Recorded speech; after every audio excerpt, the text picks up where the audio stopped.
الحمد لله رب العالمين والصلاة والسلام على سيد الأنبياء والمرسلين وعلى آله وصحبه أجمعين أما بعد أعوذ بالله من الشيطان الرجيم بسم الله الرحمن الرحيم. عزیز طلبہ جماعت سابعہ، یہ مشکات شریف میں باب الانفاق و کراہیت الامساک کا بیان چل رہا ہے. اس میں فصل اول اور پھر فصل ثانی کا بیشتر حصہ آپ پڑھ چکے ہیں. اب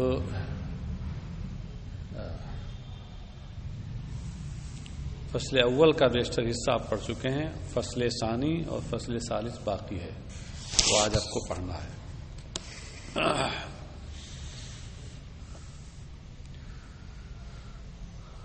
وعن ابی ہریرہ قال رسول اللہ صلی اللہ علیہ وسلم قال اللہ تعالی انفق یا ابن آدم انفق علیک، متفق علیہ.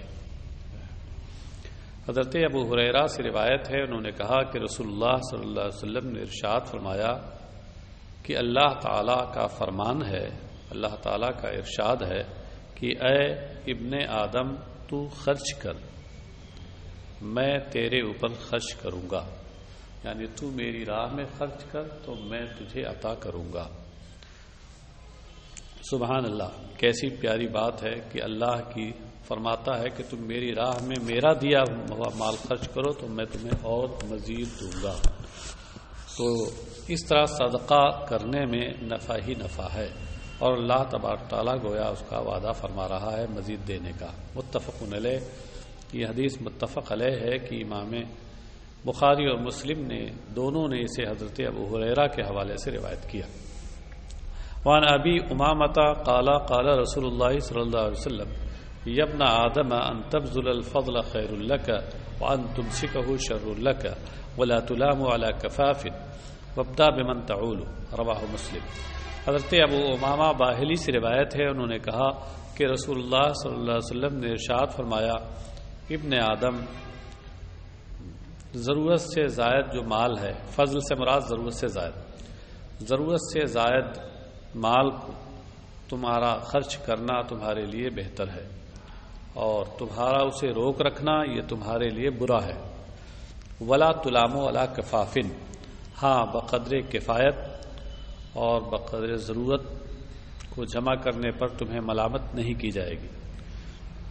یعنی اگر بقدر ضرورت و بقدر کفایت تم مال اپنے پاس رکھ چھوڑو تو اس پر شرعاً تمہارے لیے کوئی ملامت نہیں ہے.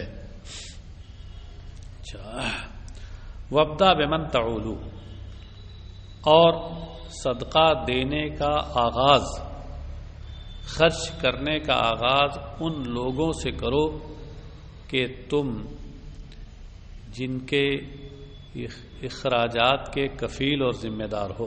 بمن تعول یعنی بمن تکفل، مطلب یہ ہے کہ تم اپنے اہل و عیال سے کار خیر کا آغاز کرو، جو تم سے رشتے میں جتنا زیادہ قریب ہے اسی کے اعتبار سے تم اسے صدقہ دیتے جاؤ. کیونکہ اس میں دو چیزیں ہوں گی، ایک تو یہ کہ راہ خدا میں صدقہ دینا، خیرات کرنا، راہ خدا میں خرچ کرنا، اور دوسرے صلہ رحمی، رشتہ جوڑنا اور اس کا پاس و لحاظ کرنا. اچھا. وعن ابی ہریرہ قال قال رسول اللہ صلی اللہ علیہ وسلم مثل البخیل والمتصدق كمثل رجلین علیہما جنتان من حدید قد استرت ایدیہما الى ثدیہما وتراقیہما الى سدیہما وتراقیہما، فجعل المتصدق كلما تصدق بصدقة انبسطت عنه وجعل البخيل كلما هم بصدقة قلصت وأخذت كل حلقة بمكانها، متفق علیہ.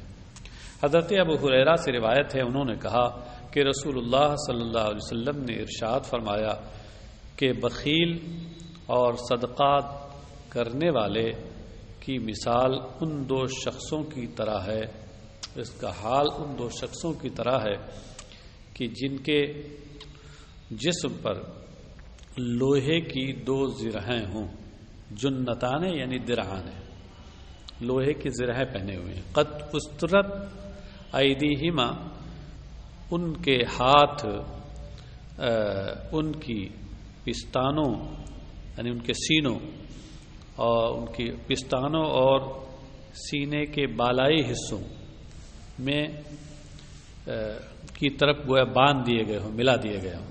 تراقی ترقوا کی جمع ہے، اور ترقوا کہتے ہیں سینے کے بالائی ہڈیوں کو، ہنسلی کی ہڈیاں ان کو کہتے ہیں۔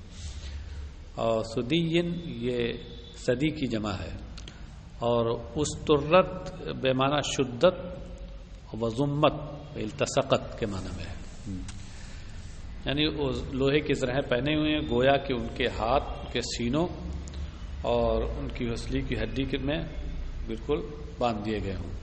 فجعل المتصدق كلما تصدق بصدقة انبسطت عنه، تو صدقہ کرنے والا جب جب صدقہ کرتا ہے تو انبسطت عنه، تو یہ اس سے کے لیے کشادہ ہو جاتی ہے۔ وجعل البخیل كلما هم بصدقة قلصت واخذت كل علقة بمكانها، اور بخیل و کنجوس آدمی جب بھی صدقہ کرنے کا ارادہ کرتا ہے تو یہ مل جاتی ہے، سخت ہو جاتی ہے، اور حلقہ اپنی جگہ کو پکڑ لیتا ہے، گرفت میں لیتا ہے۔ مطلب یہ ہے کہ جب سخی آدمی اور صدقہ کرنے والا آدمی صدقہ کرنا چاہتا ہے تو وہاں کشادگی پیدا ہو جاتی ہے۔ یہ ایک تمثیل ہے، مراد یہ ہے کہ سخی صدقہ کرنے والے آدمی کے دل کا دل کشادہ ہوتا ہے، اس کے اندر کشادہ ظرفی پائی جاتی ہے، اس لیے جب وہ ارادہ کرتا ہے تو اندر سے دل پہلے ہی سے کشادہ ہے، تو اس کو کشادگی، اس کے لیے اس کا نفس تیار ہو جاتا ہے، طبیعت تیار ہو جاتی ہے۔ اور بخیل چونکہ اس کی طبیعت ہی میں تنگی ہے، تنگ نظری ہے اور تنگ ظرفی ہے، تو اس لیے جب وہ ارادہ کرتا ہے دینے کا تو طبیعت اس کے لیے آمادہ نہیں ہوتی، بلکہ طبیعت کا میلان نہ دینے کی طرف ہوتا ہے، تو اور اس کی تنگی بڑھ جاتی ہے۔ یہ ہے اس تمثیل کا حاصل۔ وعن جابر قال قال رسول اللہ صلی اللہ علیہ وسلم اتقوا الظلم فإن الظلم ظلمات يوم القيامة واتقوا الشح فإن الشح أهلك من كان قبلكم حملهم على أن سفكوا دماءهم واستحلوا محارمهم رواہ مسلم۔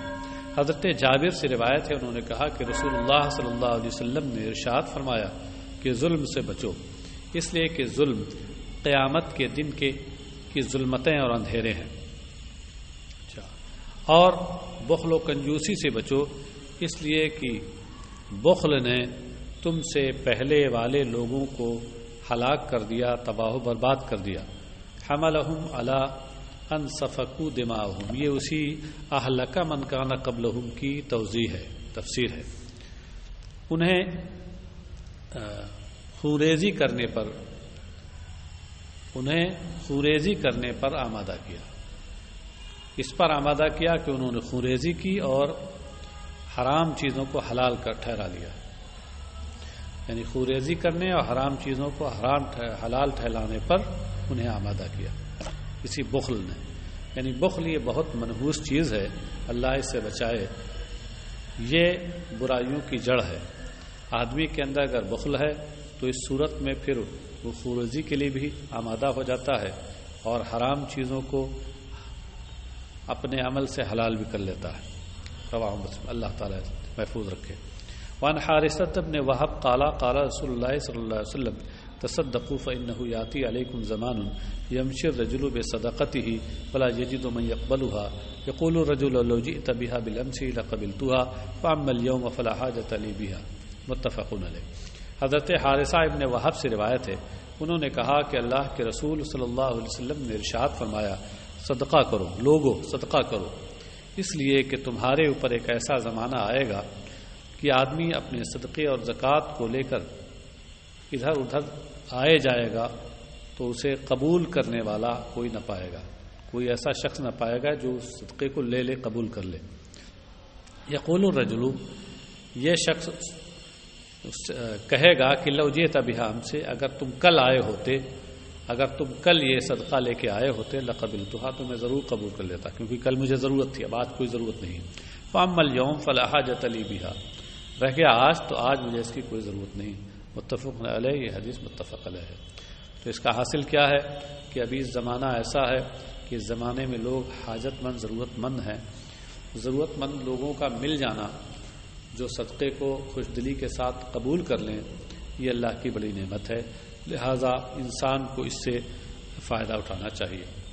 عن ابی ہریرہ قال قال رجل یا رسول اللہ ای الصدقۃ اعظم اجرا قال ان تصدق وانت صحیح شحیح تخشى الفقر وتعمل الغنى ولا تمهل حتى اذا بلغت الحلقوم قلت لفلان كذا وفلان لفلان كذا وقد كان لفلان، متفق علیہ۔ حضرت ابو ہریرہ سے روایت ہے، انہوں نے کہا کہ ایک شخص نے عرض کی یا رسول اللہ کون سا صدقہ زیادہ اجر و ثواب والا ہے؟ تو سرکار نے فرمایا کہ زیادہ اجر و ثواب والا یہ صدقہ ہے کہ تم اس حال میں صدقہ کرو کہ تم تندرست ہو اور شحیح، تم اس کی حرص اور خواہش رکھنے والے ہو، تخشى الفقر وتعمل الغنى، تمہیں غربت کا اندیشہ ہو، محتاجی کا اندیشہ ہو اور تم مالداری کی بھی امید رکھتے ہو۔ مطلب یہ کہ تم یہ اندیشہ ہو کہ ہو سکتا ہے کہ غربت آ جائے، غریبی آ جائے، میں دے دوں، اور پھر یہ بھی امید ہو کہ اللہ تعالی مالداری عطا کر دے۔ ولا تمہل، اور صدقہ دینا اس وقت تک نہ چھوڑو، مؤخر نہ کرو، حتی اذا بلغت الحلقوم، یہاں تک کہ جب روح حلقوم تک پہنچ جائے تو تم کہو کہ فلاں کے لیے اتنا اور فلاں کے لیے اتنا، جبکہ وہ فلاں کے لیے تھا۔ یہاں ولا تمہل اور ولا تمہلا دونوں طریقے سے پڑھنا صحیح ہے۔ تمہل پڑھیں گے تو اس صورت میں نہیں کا صیغہ ہوگا، اور لا تمہلا پڑھیں گے تو اس صورت میں یہ فعل مضارع کا صیغہ ہوگا منفی، مگر منفی بھی جو ہے یہ نہیں کے معنی میں ہوگا، بلکہ علماء نے فرمایا ہے کہ النفی آکد من النہی، کہ نفی یہ نہیں سے بھی زیادہ مؤکد اور پختہ ہوتا ہے۔